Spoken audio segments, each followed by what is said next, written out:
Nous sommes samedi 6 février 2021. Mesdames et messieurs, bonjour, c'est le 13h, voici le sommaire. Installation ce vendredi 5 février 2021 du nouveau procureur de la République. Près le tribunal de première instance de première classe de Cotonou, l'audience solennelle a connu la présence du corps magistral et de plusieurs autres autorités. La 9e cohorte du programme spécial d'insertion dans l'emploi s'est tenue ce vendredi 5 février 2021. C'était en présence du ministre des Petites et Moyennes Entreprises et de la Promotion de l'Emploi. L'Égypte a reçu sa dernière livraison de vaccins contre le Covid-19. L'acquisition de ce vaccin a été un défi pour ce pays d'Afrique du Nord. Voilà pour le sommaire.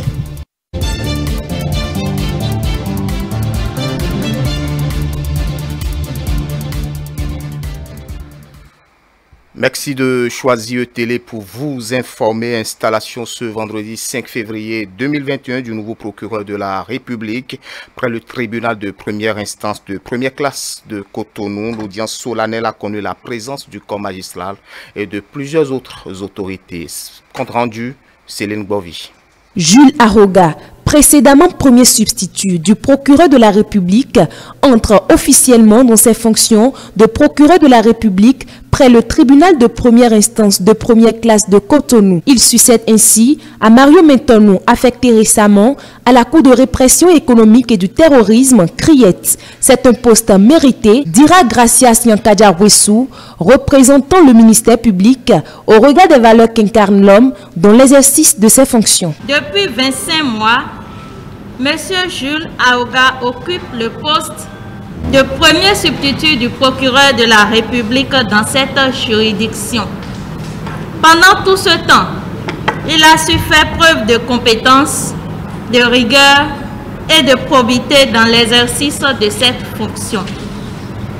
De tempérament calme, M. Jules Aroga a toutes les qualités non seulement intellectuelles, mais aussi morales requises pour occuper ce poste.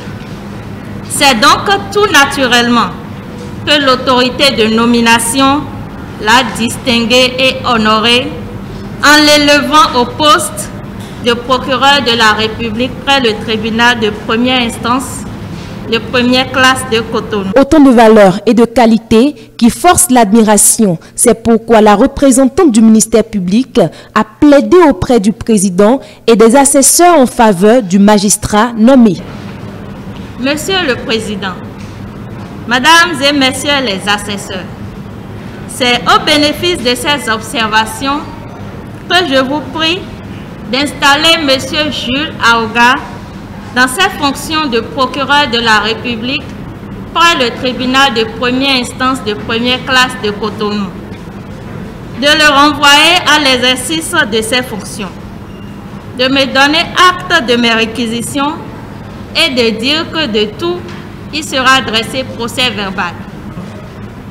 Monsieur le procureur de la République, la fonction qui est désormais la vôtre est certes lourde et délicate, mais grâce à vos qualités de manager, de professionnel rompu et surtout à votre humilité, nous sommes convaincus que vous allez réussir cette noble mission républicaine. Des doléances acceptées par le corps magistral, le nouvel accusateur a été investi dans ses fonctions. La cérémonie s'est achevée par des mots de félicitations de la part des collègues, parents et aînés. Après l'étape de Cotonou, la délégation de l'Union démocratique pour un Bénin nouveau a rencontré les militants de Porto Novo pour la restitution des résolutions issues du 3e congrès ordinaire du parti. Reportage. Une tournée de restitution des grandes résolutions issues du 3e congrès ordinaire de l'UDBN tenue le samedi 30 janvier 2021. Je suis venu ici pour vous faire la restitution des conclusions de notre congrès. Nous sommes ici à Porto Novo, capitale du Bénin. Nous attendons cette visite depuis fort longtemps et c'est pour nous aujourd'hui un temps plein pour marquer notre existence dans la ville de Porto Novo que vous connaissez très bien sur le plan politique. Vous nous démontrez que vous êtes une femme combattante, animés du courage de nos Amazones. Le 3e congrès du samedi dernier, avec son contenu, est une pilule de renaissance, donc un stimulant pour les militants que nous sommes. C'est d'ailleurs là que réside l'importance de la présente séance de restitution.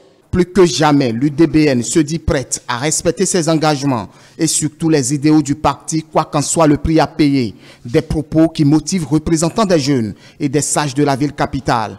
Nous vous rassurons que vos instructions sont et seront suivies.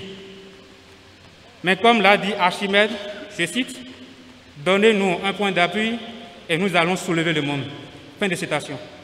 Nous sommes à votre disposition et ne demandons que votre regard permanent sur nous.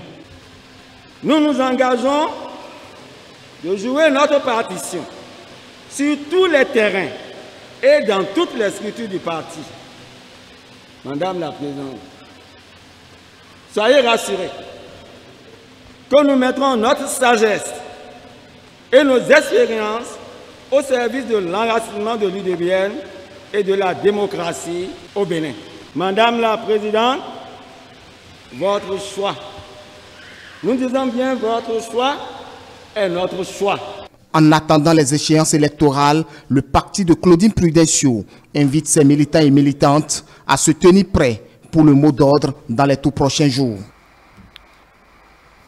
Retour à Cotonou, l'opération d'enregistrement des dossiers de candidature à la Commission électorale nationale autonome pour le compte de la présidentielle de 2021, démarré le 1er février 2021, s'est achevé ce jeudi à 0h.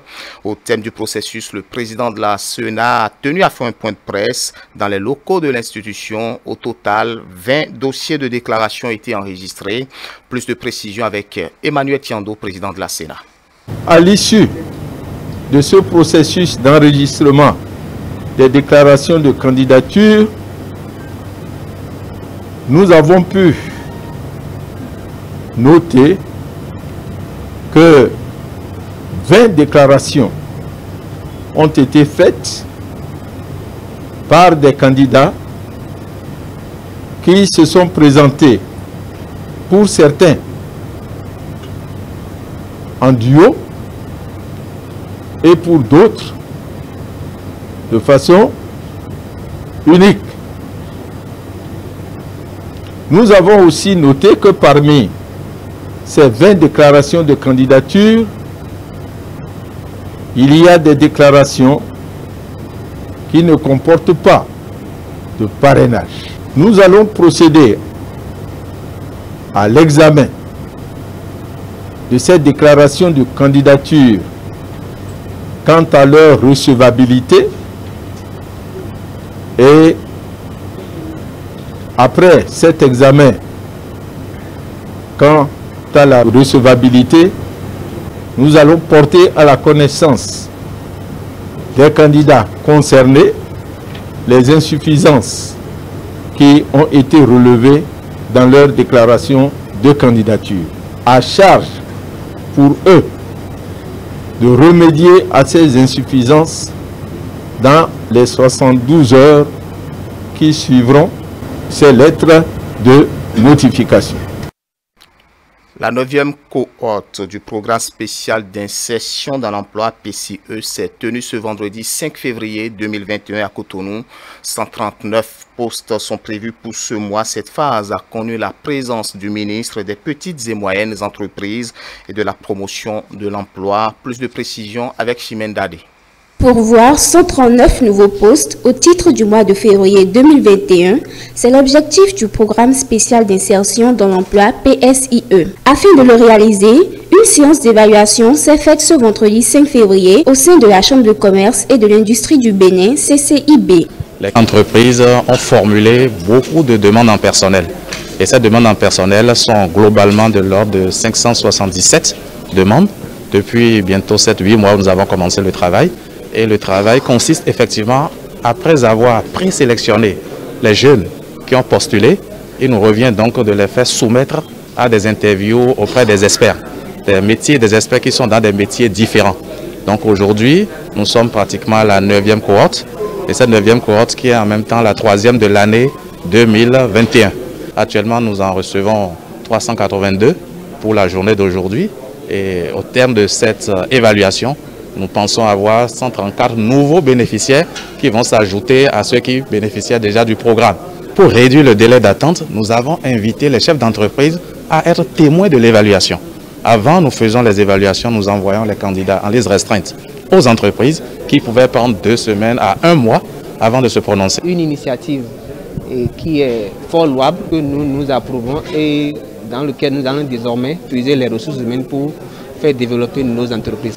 Le ministre des Petites et Moyennes Entreprises et de la Promotion de l'Emploi, Modeste Kérékou, était présent à cet échange pour s'assurer du bon déroulement des évaluations et du respect de l'impartialité lors des recrutements. J'ai fait le tour tantôt pour demander à ces jurys leurs sentiments et leurs impressions par rapport au niveau des candidats. Ces experts-là m'ont dit que le niveau était globalement satisfaisant, même plus que satisfaisant pour certains.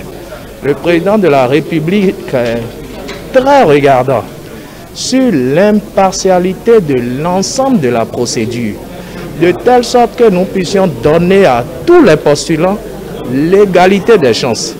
On donne la chance à tout le monde, à tous les candidats, d'être retenus, je dirais, parce que il y a une présélection d'abord qui se fait en ligne, il y a une sélection qui se fait ici au CCIB et après ça on nous envoie vers les entreprises pour que l'entreprise prenne en tout cas le nombre qu'il veut parmi ceux qui ont été sélectionnés. Il profite également de l'occasion pour rappeler que les inscriptions se poursuivent et invite les jeunes offreurs de compétences à s'inscrire sur la plateforme e-relative www.psie.bj.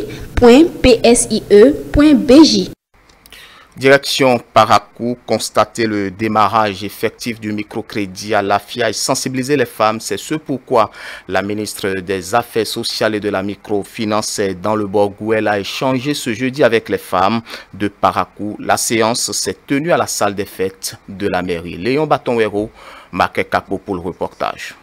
Après près d'1 an de suspension du programme gouvernemental de microcrédit accordé aux couches vulnérables en raison des nombreux impayés observés, le programme revient plus amélioré et plus simplifié, tant pour l'acquisition du crédit que pour le remboursement. Déjà en marche depuis quelques semaines, le microcrédit à l'AFIA est à un taux d'acquisition très faible à Parakou.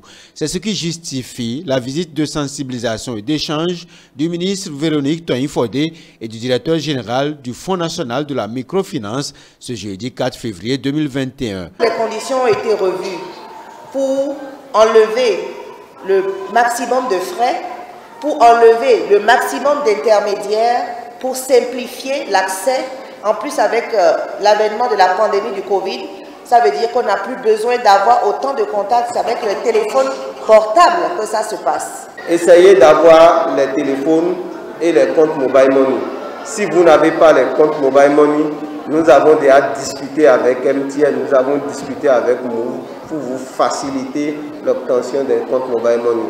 Ils vont vous enregistrer et vous aurez vos comptes mobile money. Une cagnotte de 10 milliards est mise à la disposition des bénéficiaires avec des procédures simplifiées certes, mais attention au mauvais usage du microcrédit. Ce n'est pas pour faire les baptêmes, ce n'est pas pour faire les mariages. Cet argent que le gouvernement met en place, ceux qui n'ont pas d'activité ou ceux qui ont des activités, on veut leur donner un petit coup de pouce à travers ce programme-là. Lorsque vous vous engagez à prendre le microcrédit, il faudrait pouvoir rembourser. C'est une chaîne de solidarité qui ne doit pas être rompue. Parce que si ça vous aide aujourd'hui, il faut que ça puisse aider également d'autres personnes. À partir du moment où on ne rembourse pas, ça veut dire que vous tuez le microcrédit. Pour davantage responsabiliser les demandeurs, le mécanisme est trouvé. Le crédit se fait en groupe de 3 ou de 5. Si un membre du groupe ne paye pas, nous allons informer tout le groupe qu'il y a telle personne qui n'a pas payé pour que vous puissiez mettre la pression qu'il faut. Donc essayez dans la formation des groupes, essayez de choisir les personnes que vous connaissez, les personnes en qui vous avez confiance. Les participantes ont soulevé quelques préoccupations, entre autres Comment faire en cas de décès d'un membre du groupe? Pourquoi ne peut-on avoir seul son crédit? Ici, nous disons que nous ne voulons pas de dépôt de caution. Et s'il n'y a pas de frais à déposer comme caution, donc il faut nécessairement que vous soyez à 3 ou à 5 afin que vous puissiez faire pression sur vos collègues.